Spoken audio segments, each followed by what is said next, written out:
BookTube! This is Breckie from Breckie Writes, this is Breckie Reads, and this is my Lunar Chronicles book chat. Okay, so those of you who don't know, the Lunar Chronicles was written by Marissa Meyer, and it is a futuristic dystopian retelling of fairy tales in a science fiction setting. Now that seems pretty crazy, but actually I think it works really, really well. For a quick overview, Cinder is the first book, and it follows the main character of Cinder, and she's a cyborg, and she also is Cinderella. That is the fairy tale that we follow in book number 1, and it takes place mostly in New Beijing. The second book is Scarlet. This is a retelling of Little Red Riding Hood that follows our main character Scarlet, who works on a farm her grandmother owns in France, and she falls in with a street fighter named Wolf. She eventually meets up with Cinder, and the books continue onward. The third book in this series is Cress. Cress is a Rapunzel retelling, and Cress is a computer programming hacker genius who is trapped in a satellite so that she can, you know, hack more. And everything comes to its conclusion in Winter. Winter is a retelling of Snow White and the Seven Dwarfs, of course, but it also is the culmination of everything else that's been happening. All the characters and all the threads are finally brought together in epic, battle-y type things. There are also two sort of companion-y books to the series. There is Fairest, which is the backstory of the evil queen Lavanna of Luna, and this is considered the Lunar Chronicles 3.5. You should read this between Cress and Winter. And then there's Stars Above, which is a collection of short stories. Now, most of these short stories take place before the events of Cinder, but you should read all of them after you've finished Winter, because spoilers. That's the basic overview. If you've never read this series, you might want to pause this. You know, remember this video, save it for later, because I'm gonna talk about spoilers. So if you don't want to be spoiled, stop now. You won't hurt me. If you go forward after this moment, you will be spoiled. Okay, so I really loved this series, and the reason I'm doing a book chat is because I wanted to talk about some of the things I really liked about it and get you guys' opinion upon it, but also I wanted to point out a few things that I think were troublesome and I can imagine would have turned people off or made people a little bit less enthusiastic. First, I want to talk about things I really enjoyed. I think it did such a good job of taking well-known familiar fairy tales and reinventing them so they felt fresh and new. Yes, we all know the story of Cinderella. I think that reimagining Cinder to be a cyborg, to be the hidden princess living with this family that treats her pretty terribly, that she has this whole epic past and future that is determined for her, and the only reason she goes to the ball is because she's trying to warn Prince Kai, right? She doesn't want to be in the pretty dress. Yes, she has feelings for the prince, but she doesn't think anything's going to happen. And then she's running out of the ball, right? Running away, falls down the stairs, and what does she lose? She loses her cyborg foot. That, I think, is such an interesting concept and such an interesting way to play with a very familiar fairy tale. It's funny, I thought it was hilarious, and I think it is a really fresh way of thinking about familiar fairy tales. I think Cress was the other fairy tale retelling that was done particularly well. Cress is a Rapunzel retelling, and so Cress is in her satellite and she's not allowed to have sharp objects, so she has a whole bunch of hair, and there come Thorn and Scarlet. They are off to save the day. Thorn is in the satellite with Cress as it begins to plummet towards Earth, and on the fall he becomes blind. Now, in the actual traditional Rapunzel fairy tale, this happens to the handsome prince who's coming to save Rapunzel.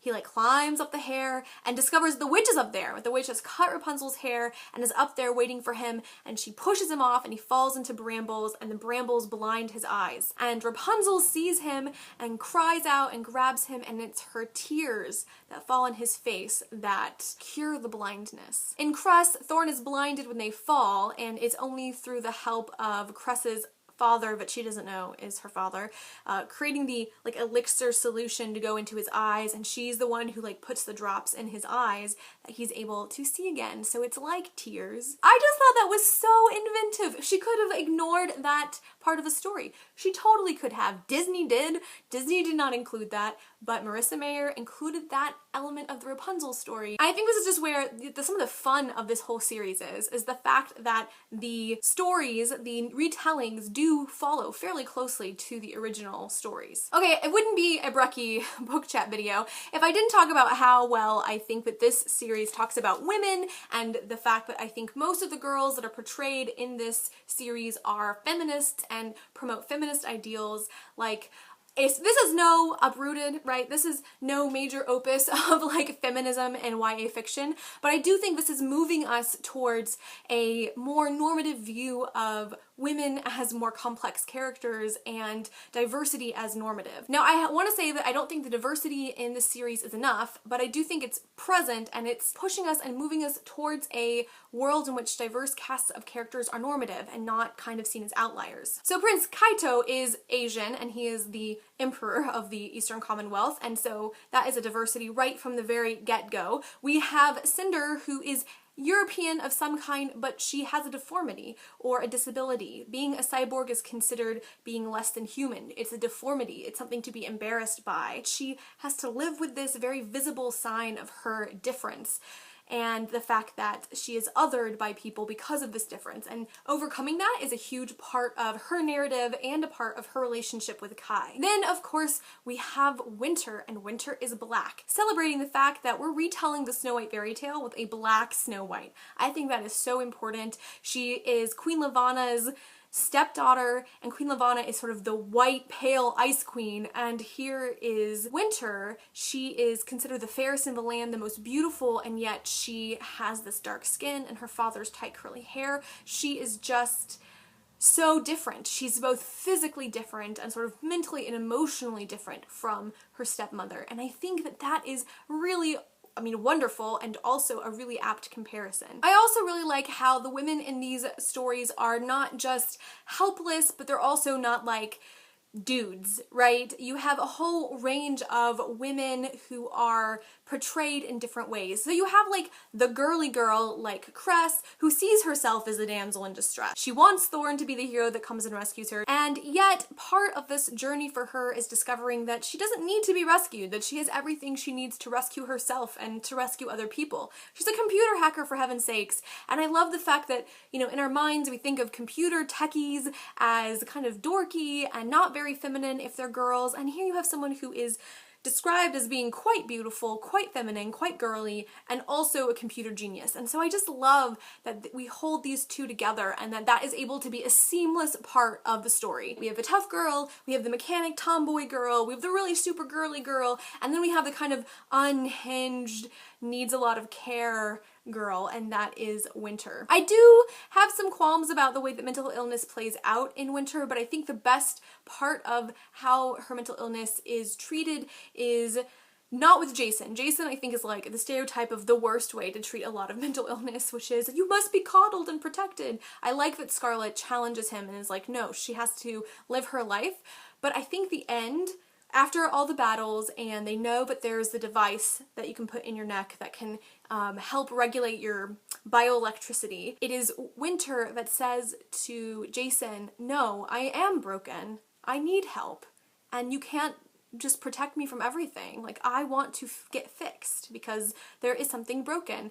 And to recognize that a mental illness is an illness and that we can treat it with medicine. I think not hiding it, I think the fact that she faces it is a great move to ending some stigma around mental illness and just sort of posturing that and showing that in literature. I actually liked the ending with Winter. I know it wasn't the most popular ending, but I liked everything climaxing in the throne room. I liked the fact that they were all brought together towards the end. I liked that it was Lavanna and Cinder duking it out at the very end. Okay, so now we've had some of my gushy moments about why I love it and how I love the diversity of female representations. I love the fact that we're moving towards a more diverse cast of characters, even though it's really only 2 characters that have racial diversity and 1 character that has sort of ability diversity, and we have no confirmed queer characters, which made me a little sad. But here are some things that I don't like too much, and I can see where there would be some serious problems. The first serious problem I had, and this is a serious problem, is I do not like the relationship between Winter and Jason. I think it's super codependent in a really unhealthy way. I get that it was supposed to be the 2 best friends who fall in love, right? The 4 different couples showcase 4 different sort of love, stereotypical love tropes, and I get that. I can get down with that. That's fine. But Jason is super they are just super codependent. I think Jason's more codependent on Winter than Winter is on Jason. Like, he just is willing to rat out everybody for this girl. He's willing to like hurt people for this girl. He doesn't care about anything but this girl, and like just the codependency runs deep and it's not addressed. Like, there's no one that says, you know that you two maybe have some issues that you need to work out, right? Like, there was no addressing of the fact that this relationship is crazy codependent. It made me very uncomfortable, and I think that it was perhaps the thing I liked the least about this whole series. It was just really unhealthy. The second thing that I didn't really like was Scarlet. Scarlet annoyed the heck out of me. She is supposed to be really tough, but I don't think that she ever really delivers on that toughness. I think that in the book Scarlet, where she should have been the tough girl and she should have been showcasing all of her toughness, she pretty much just has a series of panic attacks and then whines about stuff. And then she's captured, so you don't get to actually see her being tough. So I think all this stuff about her being an alpha, I don't think that that translated very well. I think we hear, oh, she's so tough, she's the alpha, she's standing up to him, but you don't really see that very much. And finally, the last thing that kind of irked me, but it was a small irk compared to the other two, was I would have liked to have seen a little bit more at the end of Winter with the transition of Luna kind of going from a monarchy into a democracy. That is something that I cannot even imagine a country that was run by a dictator and that had a monarchy that was somewhat dictatorial for centuries beforehand would just in 2 years be ready to have like elections and